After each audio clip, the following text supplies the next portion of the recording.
Hello, good morning, जय श्री श्याम, जय श्री श्याम। स्वागत है आपका target with Sanjay YouTube channel पर। सभी भाई मिलकर बताएंगे कैसे हैं आप सब। मैं आशा करता हूं आप सब जबरदस्त जिंदाबाद होंगे। प्यारे साथियों, मैं रेशियो की एक तीसरी क्लास लेकर आया हूं और इस तीसरी क्लास में इम्पोर्टेंट सवाल हैं जो एसएससी जीडी, दिल्ली पुलिस और यूपीएसआई जो इन पुरानी शिफ्टों में सवाल आए हैं रेशियो के, वो सवाल मैं लेकर आया हूं। आप इस वीडियो को अंत तक देखेंगे और सवाल को करने की कोशिश करेंगे। वीडियो शुरू करने से पहले मैं आप सभी को बता दूं, जो भाई बहन नए हैं, जो नए वीडियो को देख रहे हैं, वो चैनल को सब्सक्राइब करेंगे और वीडियो को लाइक करेंगे। चलिए देखो दोस्तों, मैंने आपको बताया था कि रेशियो क्या होता है। नहीं, रेशियो कभी भी दशमलव में नहीं होता और रेशियो सेम डिजिट में लगता है। ध्यान रखना, क्या बोला? रेशियो सेम डिजिट में लगता है, यानी सेम यूनिट या डिजिट में लगता है। और रेशियो में अगर हम किसी भी संख्या से गुणा या भाग करते हैं तो रेशियो पर कोई फर्क नहीं पड़ेगा। अगर जोड़ते और घटाते हैं तो फर्क पड़ेगा। बस ये चीजें आपको ध्यान रखनी है। ध्यान रखते हुए मैं क्लास को शुरू करता हूं। पहला सवाल बहुत ही आसान, आप करने की कोशिश करेंगे। देखो, पहला सवाल में आपको संख्याएं दे रखी हैं। आपको पहला सवाल दे रखा है, देखो समानुपात दे रखा है, जिसमें पहला, दूसरा और चौथा पद दे रखा है। पहला, दूसरा, तीसरा और चौथा पद दे रखा है, तीसरा नहीं दे रखा। और वो आपसे तीसरा पद निकालने के लिए बोल रहा है। चलिए देखते हैं क्या है। 15 अनुपात 25। देखो, जहां तीसरा पद है, यहां देखो तीसरे पद की बात आएगी तो बीच में हम क्या लगाएंगे? समानुपात। तीसरा पद हमें निकालना है और चौथा पद दे रखा है 75। तो प्यारे भाई, मैंने आपको बताया है अगर इस तरीके की कंडीशन बनती है तो ध्यान रखना, पहला वाला और लास्ट वाले का प्रोडक्ट और दूसरा और तीसरे का प्रोडक्ट क्या होगा? बराबर होगा। जैसे कैसे? आप देखो, 15 की गुणा 75 से करी, बराबर होगा 25 गुणा x। 25 गुणा x, तो 25 से काटा 3 बार, 25 या 75, 15 या 45, यानी जो हमारा तीसरा पद है वो क्या आ गया? 45। यही इसका आंसर है। दूसरा सवाल भी बहुत आसान है, आप एक बार सवाल को करने की कोशिश करेंगे। दूसरा सवाल में देखो, दूसरा सवाल में आप क्या करेंगे? अब एक x प्राकृत संख्या है और इस प्रकार है कि x + 2, यहां देखो x एक प्राकृत संख्या है और इस प्रकार है कि x + 2, चलो x + 2 और x प्लस कोमा लगाओ बीच में, x + 6 का तृतीय समानुपाती 18 दे रखा है। का तृतीय समानुपाती 18 दे रखा है, तो x का मान हमें क्या करना है? ज्ञात करना है। देखो प्यारे भाई, तृतीय समानुपाती है वो क्या होता है? b² a। तो b² मतलब x + 6। देखो, ये तो होगा a और ये क्या होगा? b। तो x + 6 का स्क्वायर और बटे x + 2, यही तो होगा।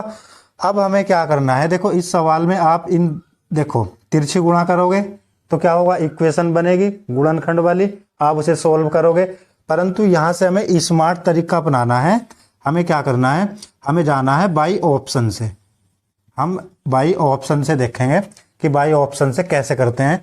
देखो, x का मान ऑप्शन क्या क्या दे रखे हैं बताओ? 6, 7, 6, 9, 4, 8, 6, 9, 4, 8। देखो, अगर मैं पहला ही ऑप्शन x की जगह रख देता हूं, यानी कि 6 अगर मैंने रख दिया x की जगह 6 और 6 12 और 12 का स्क्वायर 144। यहां देखो 6 रखा, 6 और 2 8। 8 से अगर मैं इसे भाग दूंगा तो क्या बनेगा? 18 बन जाएगा। यानी हमारा पहले वाले ऑप्शन से ही क्या हो गया? सेटिस्फाई हो गया। तो x का मान क्या हुआ? 6। x का मान बना 6।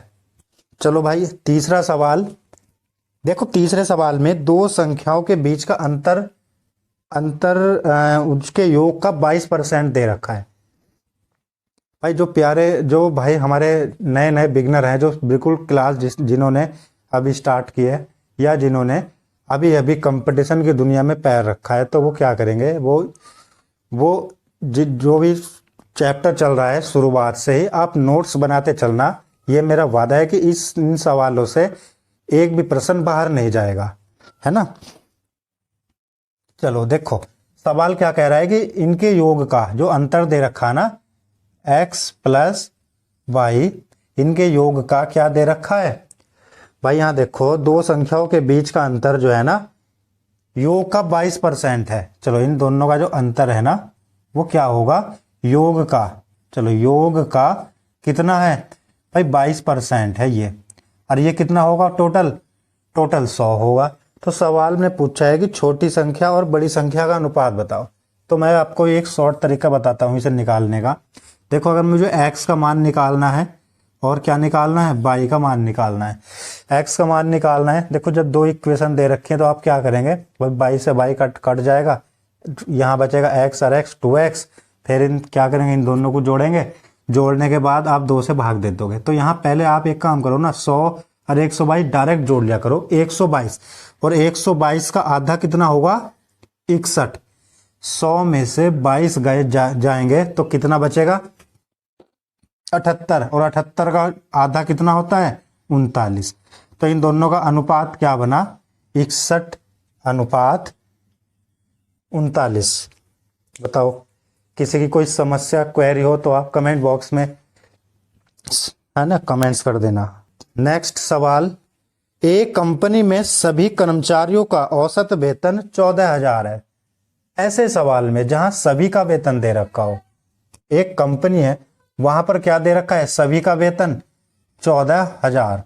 कितना 14,000। चलो 14,000 दिया, और 5 टेक्नीशियनों का जो औसत वेतन है वो 18,000 है। कितना 18,000।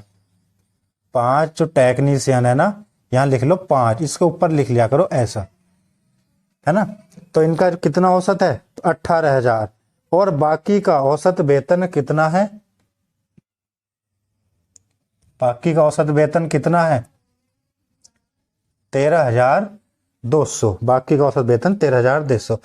तो कंपनी में कुल कर्मचारियों की संख्या बताओ। मैंने आपको बताया है अगर आप कुल दे रखा हो, कुल का औसत वेतन दे रखा हो और कुछ 5 का दे रखा हो या कुछ दे रखा हो, तो ऐसे कंडीशन में हम क्या लगाएंगे एलिगेशन। एलिगेशन में अगर हम देखो, एलिगेशन का एक अपना तरीका होता है। अगर मैं इस पर एलिगेशन लगाऊंगा तो नीचे किसका अनुपात निकलेगा, इनकी संख्या का अनुपात निकल जाएगा।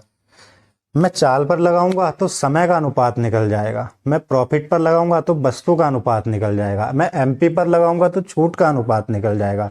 आपको ये चीजें ध्यान रखनी है, ठीक है भाई। चलो देखो यहां निकलेगा इनकी संख्या का अनुपात। आप तो एक काम करो ना, घटाओ ना, इसमें से कितना घटा।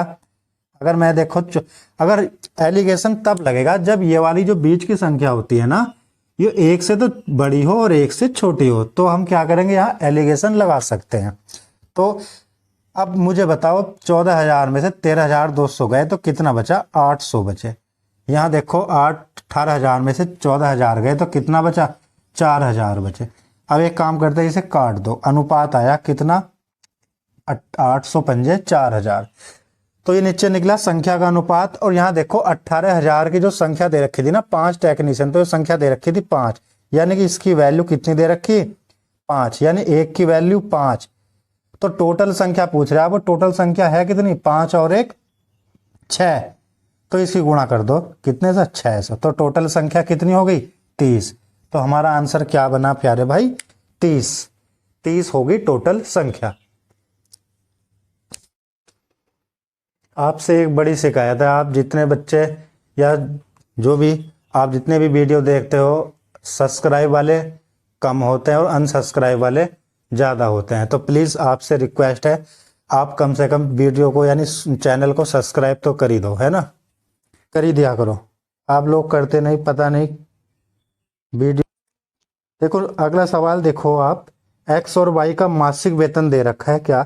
इस सवाल पर देखो इम्पोर्टेंट लिख लेना, ये सवाल बहुत बार आया, बहुत एग्जामों में बार बार आता है, पुरानी सदियों से चलता हुआ आ रहा है, और आज भी क्या होता है सवाल हर एग्जाम में देखने को मिलता है। तो मैं इस सवाल से आशा करता हूँ कि ये भी यूपी पुलिस एसएससी जीडी में देखने को मिलेगा, और आप क्या करेंगे इस सवाल को फोड़ दोगे। मैं तरीका ऐसा बताऊंगा आपको कि आप कोई दिक्कत नहीं होने वाली। चलो x और y तरीका समझना, तरीका बहुत बेस्ट मिलेंगे। भले ही आपको सुविधाएं इतनी ना हो, तरीके भले ही आपको डिजिटल बोर्ड ना मिले, परंतु तरीके ऐसे मिलेंगे बिल्कुल यूपीएसआई वाले। कैसे मिलेंगे तरीके? बेहतरीन तरीके। करते चलो साथ साथ। देखो क्या सवाल में इनका जो मासिक आय दे रखी ना, कितनी दे रखी? 9:7। और जबकि इनके मासिक जो खर्च दे रखा है, कितना दे रखा है मासिक खर्च? इनका मासिक खर्च दे रखा है 5:3। चलो अब क्या करते हैं ये लोग, ये 15,000 16,000 और 14,000 मासिक बचत करते हैं। तो यहाँ देखो 16 के और 14 के क्या करते हैं, ये बचत कर लेते हैं। तो उनकी मासिक आय में अंतर ज्ञात करो। मासिक आय में अगर मुझे अंतर ज्ञात करना हो, ठीक कैसे करूंगा? तरीका समझना सवाल को। देखो इन दोनों की गुणा करो पहले, 9 27 और 7 पंजे 35। 35 में से 27 गए, कितने बचे? 8। अब यहां देखो 14 पंजे 70, 70 के 70,000, 16 48, 48 के। इन दोनों का अगर मैं अंतर करूंगा तो कितना बनेगा बताओ प्यारे भाई? 22 के, यानी 22,000। क्या लिखा? 22,000। तो 8 की वैल्यू कितनी आ गई? 22,000। उसने पूछा है कि इन दोनों की आय में कितना अंतर होगा, तो बताओ इनकी आय में कितना अंतर होगा? 2 का अंतर। तो बस 2 की वैल्यू निकाल दो। तो 22 बटे 22,000 बटे 8 और गुणा 2। इस 2 से काटो 4 बार, इस 4 से काटोगे कितना बनेगा? 4 पंजे 20, 4 पंजे 20, यानी कि 5,500 क्या आ गया? इनका अंतर आ गया। सवाल को समझो, बहुत इंपॉर्टेंट सवाल है, ध्यान रखना। हर एग्जाम में देखने को मिलता है और आपको क्या करना है, इसी तरीके से सवाल को करना है। चलो बस, और बेहतरीन सवाल लेकर आया हूं, बस आप सवाल को करते चलो, नोट्स बनाते चलो और खुद करने का प्रयास करो। जब तक आप खुद करने का प्रयास नहीं करोगे, कोई भी आपको गणित नहीं सिखा सकता, है ना। और मेरी बात ये अपने दिमाग में डालो कि मोटिवेशन कुछ नहीं होता। आप जिस चीज की तैयारी कर रहे हो, मान लो यूपी पुलिस की आप तैयारी कर रहे हो, तो अपने आप को शीशे में देखकर देखा करो कि हाँ वर्दी मेरे शरीर पर कैसी लगेगी। बस यही मोटिवेशन है। अपने माँ बाप को देखा करो, ठीक है ना। बस यही क्या है, मोटिवेशन है। और जो बच्चा जिसके मन में भावनाएं हैं, जिसमें कुछ करने की ताकत क्षमता होती है, उसे मोटिवेशन की जरूरत नहीं पड़ती। आप मोटिवेशन के चक्कर में तो ना ही पड़ा करो और ना ही मेरे इस चैनल पर कोई वीडियो आने वाली मोटिवेशन है, क्योंकि जब मैं खुद नहीं समझता कि मोटिवेशन होता क्या है, मैं कुछ भाई एक बार ठान लो कि हाँ यूपी पुलिस जो मेला भरती है 60,000, बस मुझे इन 60,000 में अपना नाम लाना है। ध्यान रखना, मेला भर्ती है, कभी नहीं आने वाली इतनी बड़ी भर्ती। कोई सी भी सरकार आ जाए, इतनी बड़ी भर्ती कभी नहीं आने वाली। चलिए भाई देखो सवाल में क्या कह रहा है वो। एक विद्यालय में कक्षा के 3 वर्गों में छात्रों की संख्या का अनुपात दे रखा है। कितना कितना दे रखा है? आप 5:7:8। तीनों वर्गों में क्रमशः 20, 25 और 40 छात्रों को प्रवेश दिए जाने पर 9:12 कितना 16 हो जाता है। नए प्रवेश के बाद छात्रों की कुल संख्या ज्ञात करें। तो प्यारे भाई देखो इनके ऑप्शन क्या क्या दे रखे थे, 160, 140 और 140 हो गया, 185 और 100। तो अगर आपकी शिफ्ट में अगर ऐसा सवाल आ जाए तो आप कैसे करोगे? देखो पहले तो मैं इसका बेसिक तरीका आपको बता देता हूं। बेसिक तरीके में आप कैसे करोगे? बेसिक तरीके में आप इस 20 को कोई सी एक दो संख्या ले लो, कोई सी दो संख्या ले लो, यानी 20x बटे 25x। मान लिया ना 20x 25x और नहीं 20 नहीं सॉरी 5x बटे 7x। और इसमें कितने कितने विद्यार्थी आए? 20 और इसमें कितने आए 25 और बराबर अनुपात कितना हो जाता है, कितना 9:12। आप क्या करोगे, तिरछी गुणा करोगे, x का मान निकाल दोगे। ठीक, x का मान निकालने के बाद आप फिर क्या करेंगे, 16 और 12 कितना होगा 28 और 9 37, उसकी 37 से गुणा कर देंगे। परंतु प्यारे भाई आपको क्या करना है, स्मार्ट तरीके से सवाल करना है। सवाल तो दुनिया करती है, पेपर भी बहुत जनता देती है 50 लाख, परंतु सिलेक्शन गिने चुने लड़कों का होता है। वो क्यों, क्योंकि वो लोग जो क्या करते हैं स्मार्ट तरीके से तैयारी करते हैं। आप जो अगर मान लो मैं होता इस सवाल का तो मैं इस तरीके से तो नहीं करता ना, है ना, मैं इस तरीके से नहीं करता। यहाँ देखो उसने पूछा है कि अगर 20, 25 और 40 विद्यार्थी और शामिल हो जाते हैं तो नया अनुपात ये हो जाता है। तो जब अब उसने पूछा कि लास्ट में कितने विद्यार्थी हुए जब इतने शामिल होने के बाद, तो शामिल होने के बाद देखो कितना बनेगा 37, यानी 37 यूनिट विद्यार्थी हो गए। तो जो भी आंसर होगा हमारा वही 37 का क्या होगा, मल्टीपल होगा। भाई 37 का मल्टीपल देखो 160 तो होगा नहीं, 140 भी नहीं होनेगा, तो हमारा क्या आंसर बनेगा 185, 100 भी नहीं होनेगा, 37 से 100 नहीं कटने का, तो 37 से क्या होगा 185 कट जाएगा, तो आंसर क्या होगा 185। आप इस तरीके से सवाल क्या करो, सोचने का तरीका बदलो अपना खुद का। जिस लड़के के या लड़की के गणित, रीजनिंग और हिंदी भी छोड़ो, गणित और रीजनिंग में अच्छे मार्क्स आ जाते हैं ना, तो वो फाइट में आ जाता है, क्योंकि जीएस तो सभी की सेम होती है, 2-2, 4-4 नंबरों का अंतर हो जाता है जीएस में। परंतु जो सेलेक्टेड विद्यार्थी हैं हमारे, जो क्या होगा, जो सिलेक्टेड विद्यार्थी हैं, अगर आप सिलेक्टेड विद्यार्थियों के आप नंबर चेक करोगे तो गणित और रीजनिंग में सेम से नंबर होंगे, overall highest number 80 plus, 80% plus. ठीक, तो जीएस सभी की ऐसी एवरेज। तो आप क्या करेंगे, गणित और रीजनिंग पर अच्छे तरीके से कमांड करो। और जल्द एक विश्वविद्यालय के पुस्तकालय में गणित, भौतिकी और रसायन, भाई मैथ और क्या मैथ हो गया, और तुम्हारा फिजिक्स हो गया, और रसायन हो गया केमिस्ट्री। और इसमें पुस्तकों में विज्ञान की पुस्तकों की संख्या जो दे रखी है वो कितनी दे रखी है 8 और कितना 5 और 9, ये अनुपात में दे रखी है ना। अनुपात में देने के बाद फिर क्या होगा, इनकी पुस्तकों में क्या 10%, 5% और 5% की वृद्धि कर दी गई, 5% और 5% की वृद्धि कर दी गई। और वृद्धि करने के बाद नया अनुपात पूछा है, नया अनुपात बताओ। तो भैया नया अनुपात कैसे निकाल लेंगे, मैंने आपको क्लास शुरुआत करने से पहले ही बताया था आपको कि अगर मैं अनुपात में किसी भी चीज की गुणा करूं तो अनुपात पे कोई फर्क नहीं पड़ेगा। तो आप क्या करेंगे, तो मैंने अगर इसकी 100 से गुणा कर दूं, यानी 2 जीरो यहां लगा दिए, 2 जीरो यहां और 2 जीरो यहां, तो अनुपात पे कोई फर्क नहीं पड़ने वाला। ठीक भाई, चलो देखो अब 800 का 10% अगर मैं निकालूंगा 80, अगर मैं इसमें जोड़ दूंगा टोटल तो कितना बनेगा ये 880। 500 का मैं 10% निकालूंगा 50, और 50 का आधा कर दूंगा 25 हो जाएगा इसका 5%, तो इसमें जोड़ दिया कितना 525। 900 का 5% निकालूंगा मैं, कितना बनेगा 45, तो 900 कितना बना 45। अब एक काम करो, इसे काट दो किसी संख्या से, 5 से काट दो, 5 ही कम 5 बचा 3, 5 सत्ते 35, 5 से कट रहा है ना, 5 ही कम 5, 5 सत्ते 35 बचा 3, 5 छंग 30।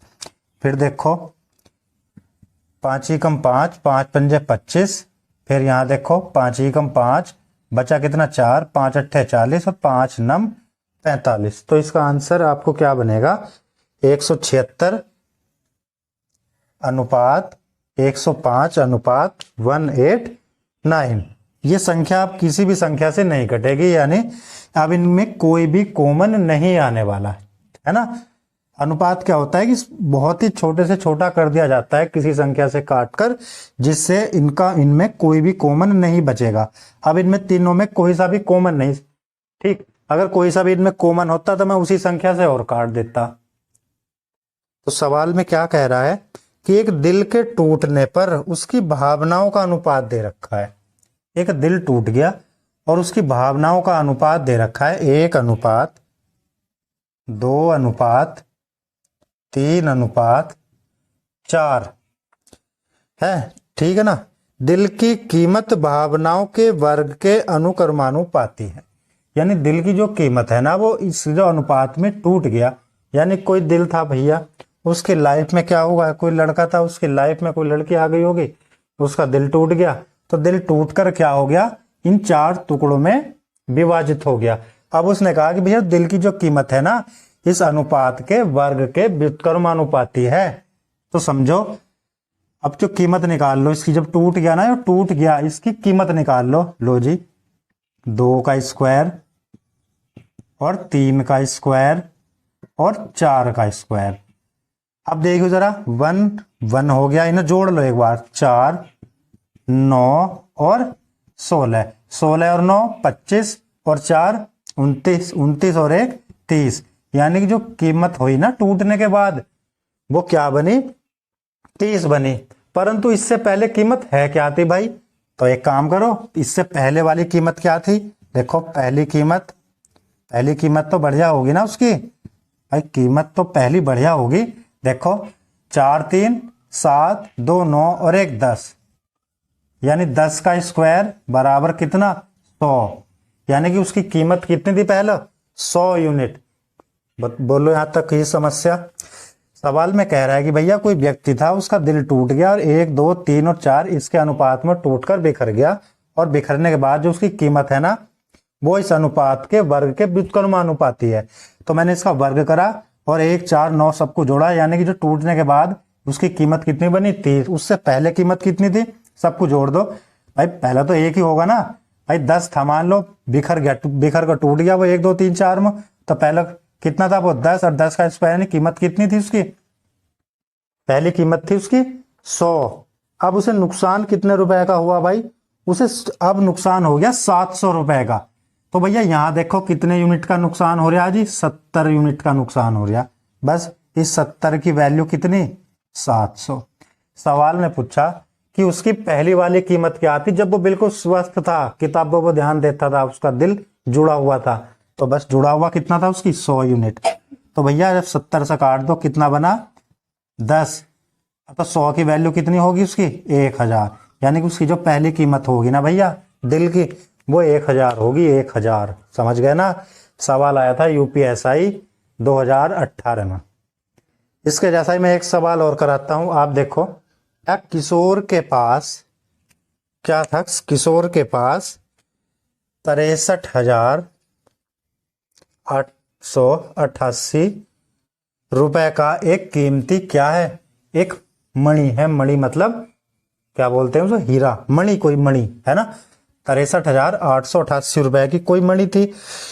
इसे अपने एक मित्र को दिखाते समय क्या हुआ, वो नीचे गिर गई और टूट गई, 4 टुकड़ों में टूट गई। और वो किस अनुपात में टूट गई, देखो भैया 1:2:3:5 और 5, वो इस अनुपात में टूट गई।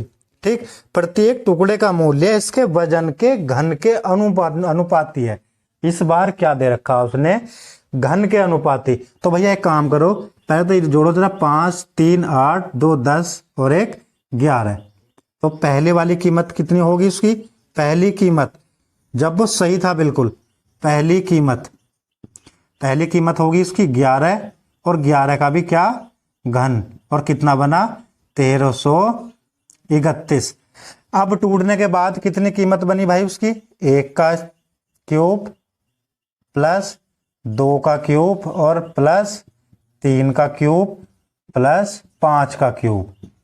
भाई जोड़ियो जरा, 1 और 8 और 1 9, 9 और 27 36, 36 और 125 कितने होंगे बताओ, 2 दूनी 4 दूनी 8 और 1 9, 9 3 9 चौक 36 और 5 पंजे 25 और 106 5 11, 3 2 5 और 1 6। तो कितना बना कीमत 161। अब कितनी बन रही भैया कीमत, 161।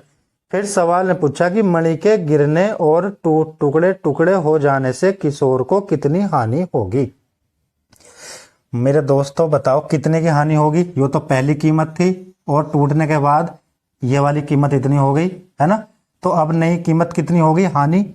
लो जी, हानि कितनी हुई, देखो 1 में से 1 गया 0, 13 में से 6 गए 7, यहाँ 12 में से 1 गया 11, 1170 की क्या हो गई, हानि हो गई।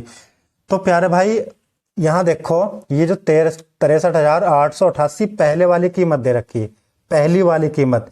और यहाँ पहली वाली कीमत कितनी दे रखी, 1331, यानी कि 1331 की वैल्यू दे रखी है ना, जो क्या वैल्यू दे रखी 1331 की। तो मुझे वैल्यू किसकी निकालनी, 1170 की। तो आप एक काम करो, इसे काट दो, काटने के बाद देखना भाई 11 से काटो, 11 से काटा, 11 से 121 बार, और यहाँ देखो 11 पंजे 55 और 11 अट्ठे 88 और 0 11 अट्ठे 88, फिर काट दो 11 से, फिर देखो कितना बनाए हो, 11 पंजे 55, 11 दूनी 22 और 11 अट्ठे 88, फिर काट दो तो कितना बना, 11 चौक 44 और 11 अट्ठे 88, यानी 1 की वैल्यू 48। तो ध्यान रखना, तो 1170 की वैल्यू कितनी होगी, 48 से इसकी गुणा कर दो। तो आंसर क्या आएगा प्यारे भाई, आंसर बताओ जल्दी। लास्ट में क्या आएगा, 0 आएगा, 0। और आंसर बनेगा इसका 8 0 0, देखो 0 तो लिख दिया, और 8 सत्ते 56, ठीक। यानी कि लास्ट में क्या होगा, ऑप्शन में देखो 60, तो 60 कौन से ऑप्शन में बन रहा है, तीसरे ऑप्शन में। बस ध्यान रख लो, तीसरे ऑप्शन में क्या बन रहा है, 60। तो 56 160 क्या बना, 56 160 इसका आंसर बना।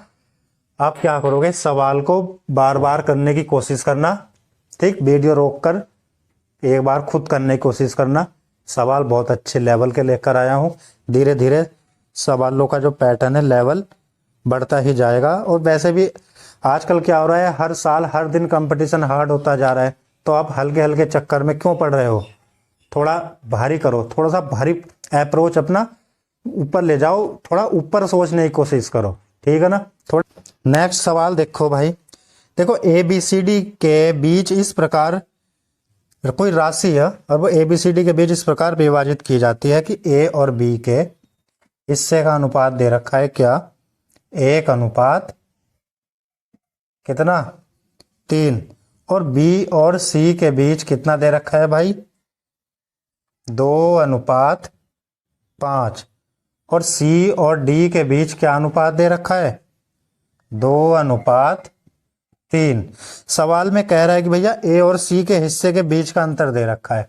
तो अगर मैं देखो A निकाल लूंगा, 2 दूनी 4, 4 एकम 4, यहाँ देखो A B C और D, तो तरीका सीखो ABCD निकालने का। भाई A निकाल लूंगा मैं, 2 दूनी 4 एकम 4 निकल गया। D कैसे निकाल लूंगा, 3 पंजे 15 तिया 45। भाई A और D तो सिंपल सिंपल है ना, सीधी सीधी गुणा कर दो। B कैसे निकाल लूंगा, 3 दूनी 6 दूनी 12। C कैसे निकाल लूंगा, देखो यहाँ चलो 3 पंजे 15, 15 दूनी 30, सबके निकल गए ना। अब सवाल में क्या बोल रहा उसने कि भैया A और C के बीच का अंतर 35 10 है। कितना है, 35 10, किसका अंतर, A और C के बीच। तो यहाँ देखो A और C के बीच कितने का अंतर दे रखा है, 26 का अंतर दे रखा है। तो सवाल में क्या पूछा है कि भैया D का हिस्सा बताओ, D का हिस्सा पूछ रहा है वो। तो भैया इसे काटो एक बार और फिर 45 से गुणा कर देना, ठीक। 13 दूनी 26 और 13 दूनी 26, 13 सत्ते 91, फिर 2 से काट दो, कितना बना, 2 एकम 2, 2 एकम 2 और 2 तिया 6 और 2 पंजे 10, है ना। 2 एकम सही कटा ना, 13 दूनी 26, 13 दूनी 26, 13 सत्ते 91, 0, 2 से काटा, 2 एकम 2, 2 ते 6, 2 पंजे 10। तो उसने पूछा D का हिस्सा बताओ, तो D से इसकी गुणा कर दो, 45 और 135 की गुणा आप करोगे तो क्या बनेगा, आप खुद कर लेना। इसका आंसर क्या होगा, लास्ट में क्या बनेगा, 5 बनेगा। और देखो 2 ऑप्शन तो खुद पे खुद कट गए ना, C और D, तो ऑप्शन C और D और B अपने आप कट गए ना। तो इसका आंसर क्या होगा, लास्ट में 5 पंजे 25, है ना। D का हिस्सा ज्ञात करें तो आंसर होगा इसका 6075। समझ गए ना, 6075। चलिए भाई देखो सवाल समझ में आ रहे हैं ना। एक नया सवाल देखो, चलो नया सवाल कराता हूं। देखो एक्स की राशि को ए बी सी के बीच 4/5 कितना दे रखा है, 4/5 और कितना दे रखा है भाई, 4/5 2/3 ये अनुपात है बीच में, और 3/4 के अनुपात में विभाजित किया जाता है यदि बी का हिस्सा 2600 है। यदि बी का हिस्सा क्या दे रखा है भाई, 2600 रुपए है, तो एक्स का मान ज्ञात करें। एक्स का मान मतलब अभी देखते हैं। देखो अगर मैं अगर फ्रैक्शन को किस अनुपात में चेंज करूंगा तो नीचे वाले की जो संख्या दे रखी ना, इसका क्या ले लूंगा मैं, एलसीएम ले लूंगा। एलसीएम क्या बनेगा इसका, 60 बनेगा। एलसीएम क्या बनेगा, 60। तो 5 से इसे काटो, 5 से काटना इसे कितनी बार गया, 12 बार, तो 12 चौक 48। नीचे वाले से भाग दिया, जो भाग फलाया इसकी गुणा ऊपर वाले से कर दी। 3 से काटो 20 बार, 20 दूनी 40, 4 से काटा 15 बार, 15 तिया 45। तो बी का हिस्सा दे रखा कितना, 2600 दे रखा।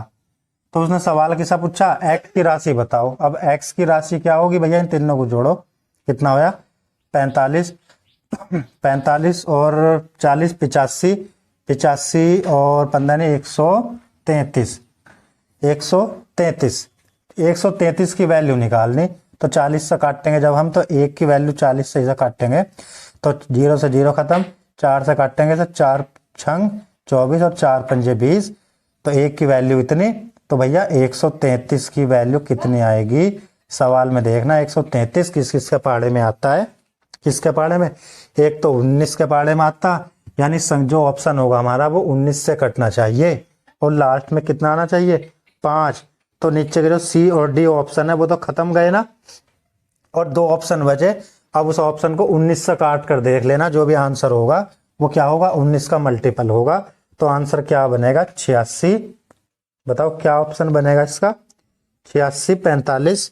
देखो 86 और 45, 19 से काटो जरा, 19 दूनी 38, 19 त्या 57, 19 चौक 76, कितना बचा 76, 10 बचा, 19 पंजे 95 और 9 बचा, 19 पंजे 95। तो आंसर क्या आ गया, कितना बना।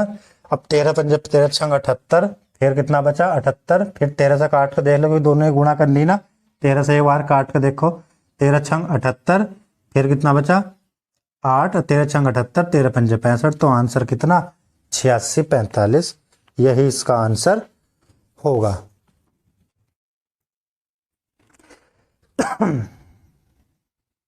देखो भाई, नए सवाल, नए जमाने का नया सवाल। सवाल में देखो, कोई व्यक्ति था, किसी निश्चित राशि को अपने 3 बेटों में बांटना था, है ना, और वो किस अनुपात में बांटना था, 3 अनुपात 4 अनुपात 5 अनुपात में बांटना था। परंतु उसने इस राशि को किस अनुपात में बांट दिया, 1 अनुपात 1/3 और 1/4 और 1/5 के अनुपात में बांट दिया। उसके उस बेटे को जिसे पहले सबसे कम हिस्सा मिलता था, उसे 1188 रुपए अधिक मिले, यानी कि 1188 रुपए अधिक मिले। तो भाई क्या करेंगे, सबसे पहले हम इस अनुपात में बनाएंगे ना, और अनुपात में बनाने के लिए मैंने तो आपको सिखाया था कि इसका एलसीएम लेंगे। क्या एलसीएम आएगा, 60। अब इसे काटो जल्दी, 3 से काटा कितनी बार, 20 बार। यहां लिखो कितना आया, 20। 4 से काटेंगे इसे कितनी बार, 15, और 5 से काटेंगे इसे कितनी बार, 12 बार। तो समझ गए ना क्या बना दिया मैंने इसका अनुपात। तो सवाल में क्या कह रहा है कि भैया सबसे कम किसे मिला होगा, ईसा, सबसे कम तो ईसा मिला होगा ना, ठीक, और इसमें तो भाई मुझे बताओ सबसे कम और सबसे, तो इसमें जो दोनों जो अंतर होगा ना वो कितना होगा इनका, 1188 रुपए। अब 1188 रुपए होगा, तो उसने पूछा कि राशि ज्ञात करें, राशि कितनी है। अब राशि देखो 20 और 15 कितना, 35 और 12 कितना, 47।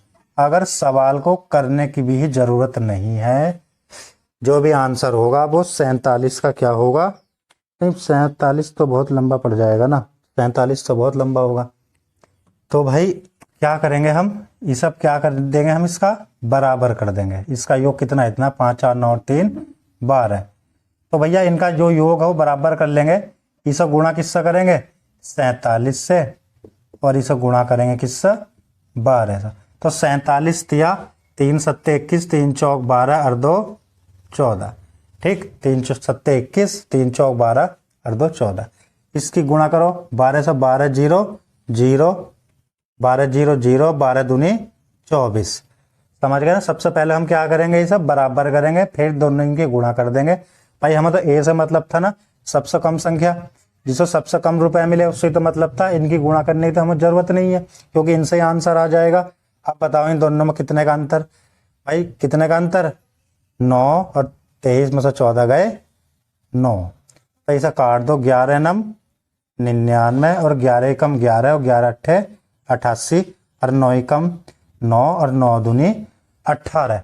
तो सवाल में कहा कि भैया संख्या बताओ, टोटल संख्या बताओ। तो टोटल संख्या कितनी होगी, इसकी गुणा कर दो, इससे 47 और गुणा 12।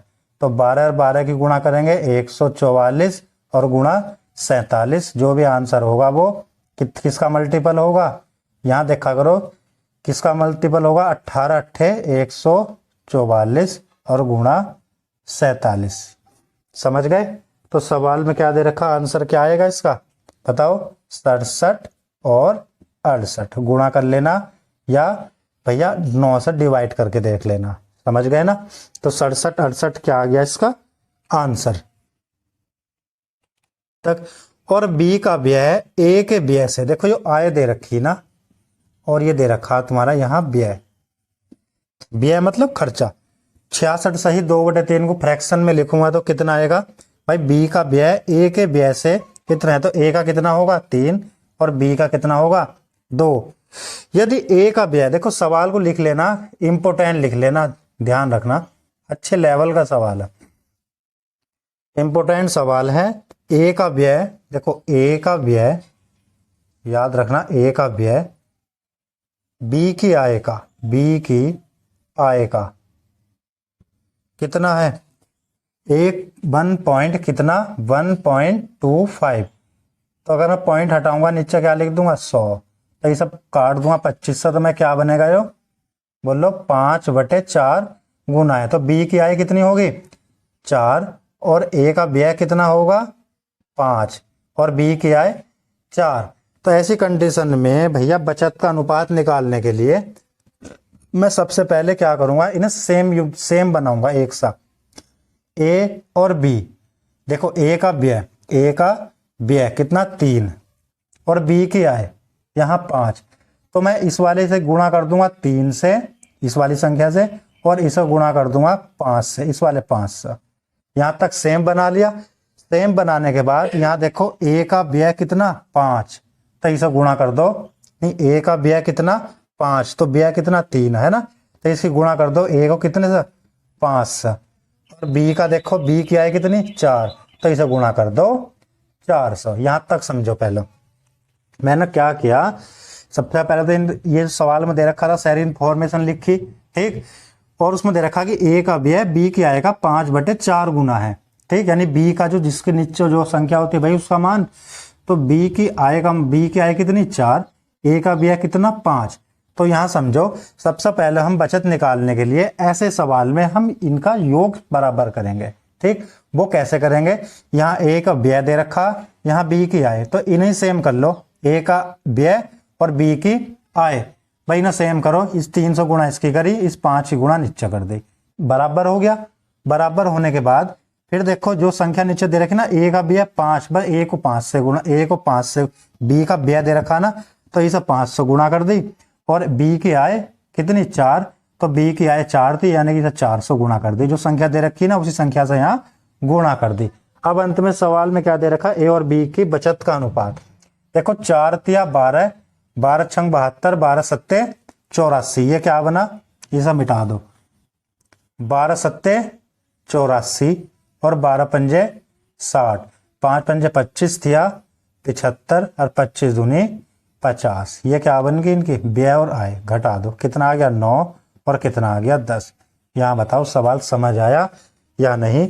वरना अगर मैं x मानकर सवाल कराऊंगा ना तो सुबह से शाम हो जाएगी, आंसर नहीं आएगा। इस तरीके से अगर सवाल करोगे, स्मार्ट तरीके से आप सवाल करोगे तो बहुत जल्दी समझ पाओगे और एग्जाम में भी कर पाओगे। नेक्स्ट सवाल में देखो क्या सवाल में 6300 रुपए की राशि ABCD में इस प्रकार विभाजित की जाती है कि A और D की संयुक्त हिस्सा, देखो A और D की संयुक्त हिस्सा और B और C के संयुक्त हिस्से का, भाई B और C के संयुक्त हिस्से का कितना है भाई 11 और 10। B और D के हिस्सों का अनुपात, देखो B प्लस D के हिस्से का अनुपात कितना दे रखा है 8:9। यहाँ देखो B और D डायरेक्ट देखो, में योग नहीं दे रखा, यहाँ देखो B और D का जो अनुपात दे रखा है कितना 8:9। अगर मैं कहूँ कि C का हिस्सा बताओ, C का हिस्सा 1560 दे रखा। सवाल बहुत इंपॉर्टेंट है और देखो बढ़िया लेवल का सवाल है। आप 100 सवाल ना 100 इजी सवाल ना कर 20 टफ वाले सवाल कर लो, तुम्हारा काम हो जाएगा। तो प्यारे भाई बताओ टोटल रकम कितनी थी 6300। टोटल रकम कितनी थी 6300 और जो सवाल में दे रखा है कि सी को कितने रुपए मिलेंगे, सी को 1560 रुपए, सी को मिले 1560, ठीक है ना। तो ये किसकी वैल्यू सी की, यहां देखो सी की वैल्यू, ठीक। इसे थोड़ा सा इधर करके लिख लो वरना तुम क्या होगा उलझ जाओगे। तो सी की वैल्यू कितनी इतनी। अब एक काम करो ना, इसे अनुपात में जो बना लो, देखो काट दो इसे काट जो किस चीज से काटोगे 9 एकम 9 से नहीं कटने का, देखो छोटी संख्या से काट कर दे लो जल्दी, 7 दूनी 14 नहीं कट रहा, इसे काटो तुम 4 से काट दोगे 21 नहीं, चलो 3 से काटो पहले, 3 पंजे 15, 3 दूनी 6। अब देखो 3 दूनी 6, 3 एकम 3 काट दो कितना 26 दूनी 52 और 2 एकम 2, 2 पंजे 10। यानी कि टोटल जो इनका जो अनुपात है ना ABCD का, वो टोटल योग कितना 105। और यहाँ सी का जो अनुपात निकला वो कितना निकला 26। सी का कितना निकल गया, यानी यहाँ लिख लो सी का कितना निकला 26।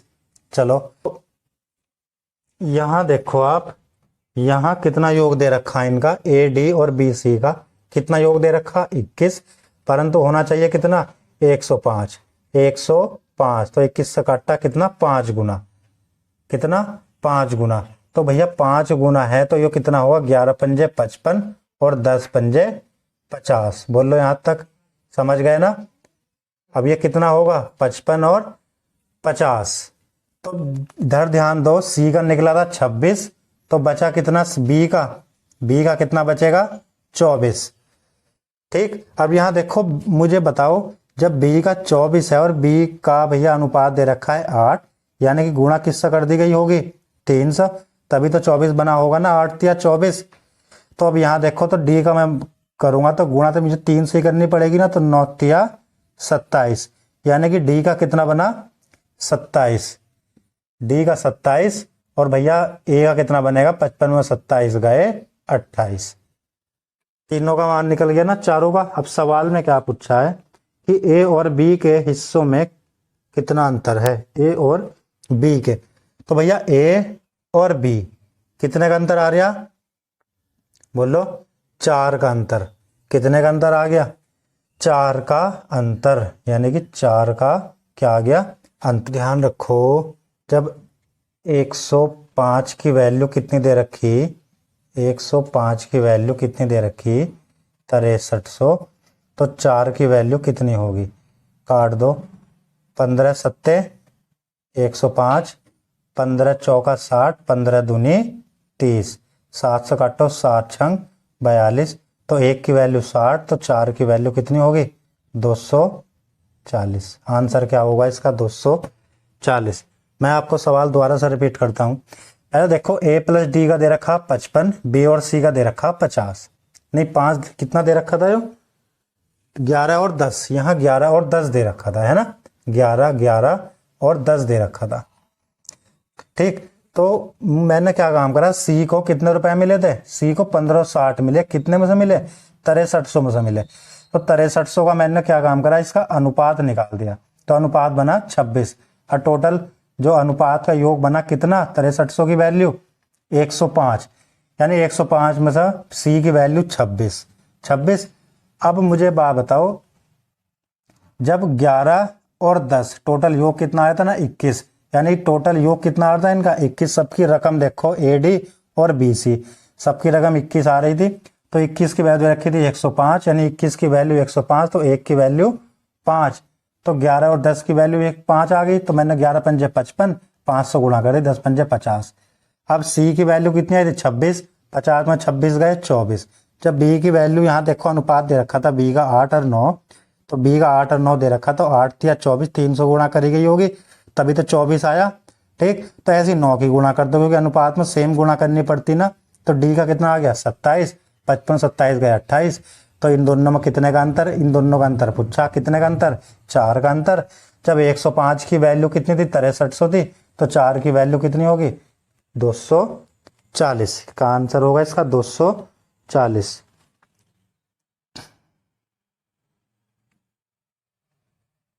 आरंभ में सोहम का वेतन जो दे रखा है, आरंभ में सोहम का वेतन कितना दे रखा है भैया, सोहम का व्यय और क्या दे रखा, और बचत। आरंभ में सोहम का व्यय और बचत का अनुपात दे रखा 5:1। उसके वेतन में 25% की वृद्धि हो जाती है। तो भैया व्यय और बचत, तो अगर मैं आय निकाल लूं तो टोटल आय कितनी बनेगी इनकी, बताओ, 6। सवाल में कहा कि वो उसकी अगर आय में कितने की 25% की वृद्धि हो जाती है। मैंने क्या काम करा, इन दोनों में एक का 0 जोड़ दिया। अब आय में कितने की वृद्धि कर दूं मैं, 25% की। तो 25% की वृद्धि जब मैं कर दूंगा तो ये कितना बन जाएगा भाई, 75 बन जाएगा ना, 6 दूनी 12 और 3, हाँ 15, 75 बन गया। सवाल में कहा कि भाई उसकी बचत में भी 20% की वृद्धि कर दी गई, तो अगर मैं इसमें 20% की वृद्धि कर दूंगा तो ये कितना बन जाएगा, 12। तो अब व्यय कितना बचा, कितने लिए 12। अगर मैं 5 में से 2 गए 3, 7 में से 1 गया 6। अगर मैं आय में से बचत घटा दूंगा तो उसका क्या निकल जाएगा, खर्चा निकल जाएगा। सवाल में पूछा कि सोहम का वर्तमान व्यय कितना है, 6347 है। वर्तमान व्यय मतलब इतना, 63 कितना, 43 है। तो घटाओ इस एक काम करो, 63 से भाग दो और गुणा। किसका पूछा है उसने, तो उसकी प्रारंभिक वेतन ज्ञात करे। प्रारंभिक वेतन कितना था उसका, 60, तो बस इसकी 60 से गुणा कर दो, काट दो। किससे काटोगे सर, देखो 63 है ना, 21 या 63, 21 दूनी 42, बचा 1, 0, 21 सत्ते 147, 21 या 63, 3 छंग 18, 3 नम 27।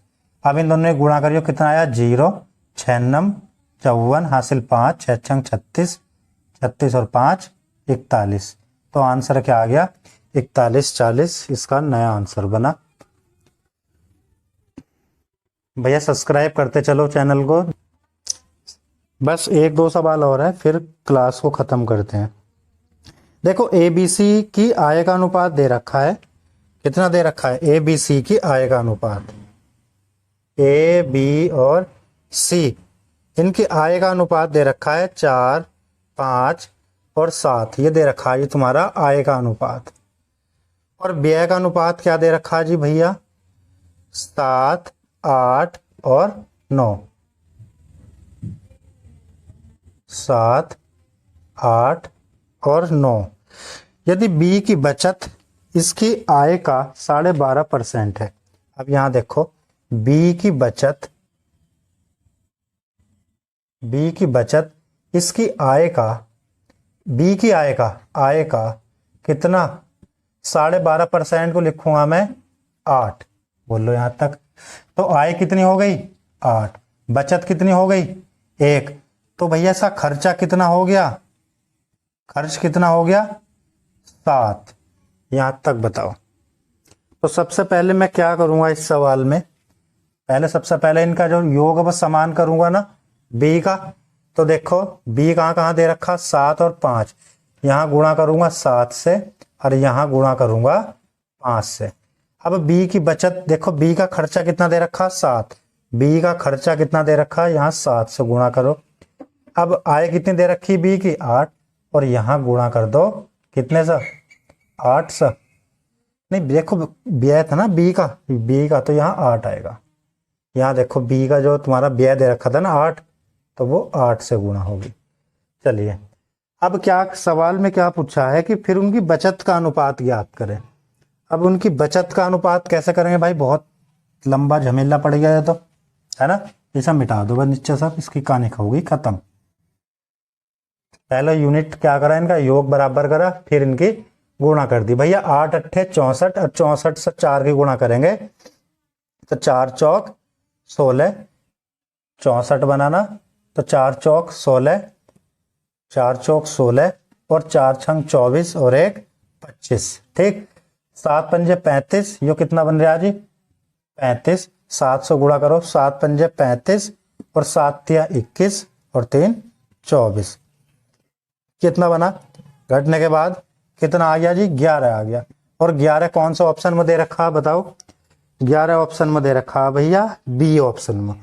बस पूरा निकालने की जरूरत नहीं थी, ऑप्शन से ही सवाल को करना था, क्योंकि एग्जामिनर भी चाहता है कि कुछ थोड़ा सा स्मार्ट वर्क करो आप। ठीक, ऐसा नहीं कि वो सबको सब सारे ऑप्शन सेम से दे देगा और लास्ट में जाकर एक कम कर देगा। ठीक, तो भैया ऑप्शन कौन सा इसका, बी आंसर। तो बी क्या दे रखा 11, 40 और 133। क्या बना इसका आंसर, इतना 11, 40, 133। बताओ सवाल में मजा आ रहा है या नहीं। बिल्कुल नई चीज है, नई चीज सीखो, कोई नहीं सिखाएगा ये बारीक की चीज। इंपोर्टेंट डाल लो इस पर, इंपोर्टेंट डाल लो भाई। 26,550 रुपए की राशि को 3 पुरुषों, देखो 3 पुरुष और 2 महिलाएं, यहां लिखो 3 पुरुष और कितना 2 महिलाएं और 6 लड़कियां में इस प्रकार विभाजित किया जाता है कि प्रत्येक पुरुष, प्रत्येक महिला, प्रत्येक लड़की को कितने कितने रुपए मिले, 2, 3, 1। ये रुपए मिल रहे हैं भाई, क्या मिल रहे हैं जी, ये रुपए मिल रहे हैं। 3 पुरुषों को 2-2 रुपए मिल रहे हैं, तो टोटल रुपए कितने मिले, 3 दूनी 6। 2 औरतों को 3-3 रुपए मिल रहे हैं, तो रुपए कितने मिले 6। और 6 लड़कियों को 1 रुपया मिल रहा है, तो रुपए कितने मिले 6। बोलो यहां तक। तो मैंने क्या काम करा, इन्हें भी अनुपात में बना लिया, है ना। 1, 1, 1, टोटल रकम 3। टोटल रकम कितनी 3, और 3 की वैल्यू कितनी दे रखी 26। कितनी भैया 5, 5, 0। फिर सवाल में क्या पूछा है कि प्रत्येक पुरुष को कितना धन मिला। बस अब एक काम करते हैं हम, 3 से इसे काट दो, कितना आया 3 अट्ठे 24, बचे 2, फिर 3 अट्ठे 24 और 3 पंजे 15। क्या मिला, 1 की वैल्यू कितनी आ गई 8,850, यानी 8,850 रुपए कहाँ मिले होंगे, इसे मिले होंगे 8,850 रुपए। परंतु ये कितने मिले, ये 3 पुरुषों को मिले। उसने कहा प्रत्येक पुरुष को, एक पुरुष को कितने मिले। जब 3 पुरुषों को 8,850 मिले तो 3 पुरुषों को इतने मिले ना, तो एक पुरुष को कितने मिले होंगे, फिर से 3 से भाग दे दो। 3 दूनी 6, 3 नम 27 और 3 पंजे 15, यानी कि एक पुरुष को मिले 2950 रुपए। बेहतरीन सवाल, बहुत बढ़िया सवाल है। आप धीरे धीरे करते चलो, ठीक है ना। मजा आ रहा भैया, बिल्कुल मजा आना चाहिए। आज तो जरा सी बात नहीं हो रही, बिल्कुल सीरियस, इधर उधर की कोई बात नहीं, डायरेक्ट फोकस किस पर, पढ़ाई पर। बस धीरे धीरे सवाल करते चलो। एक सवाल और बचा। देखो सवाल में एक परीक्षा है, एक परीक्षा उत्तीर्ण और अनुत्तीर्ण विद्यार्थियों की संख्या दे रखा। देखो उत्तीर्ण कितना अनुपात दे रखा 25:4। उसमें क्या था, देखो अगर मैं इसे x मान के करता हूं ना, तो कैसे करूंगा, अनुपात दे रखा है, यदि एक और विद्यार्थी परीक्षा में भाग लेता है, एक और विद्यार्थी, तो 25 और 4 कितने हो गए टोटल 29, 29x, और एक विद्यार्थी और शामिल हो जाता है, शामिल हो गया। साथ ही अनुत्तीर्ण विद्यार्थियों की संख्या पिछली संख्या से 3 कम हो जाती है। अनुत्तीर्ण कितने थे 4x, और 3 कम हो जाती है। चलो जी भैया, फिर पूछा कि अनुत्तीर्ण विद्यार्थियों की संख्या से, यानी उत्तीर्ण विद्यार्थियों की संख्या का अनुत्तीर्ण विद्यार्थियों की संख्या से अनुपात 22:3 हो जाता है।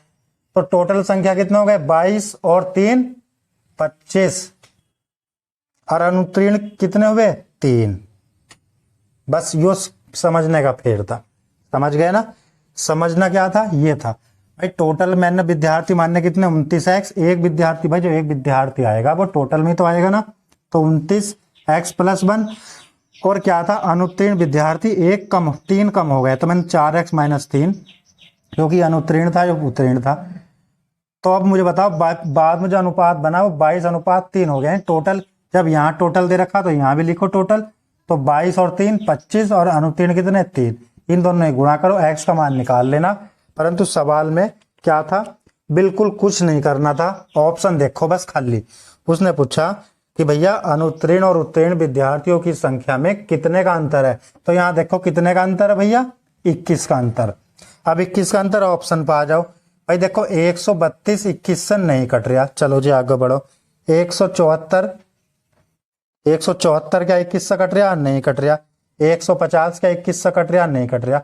तो आंसर क्या बचा 126, बहुत बढ़िया आंसर 126 क्या होगा इसका आंसर।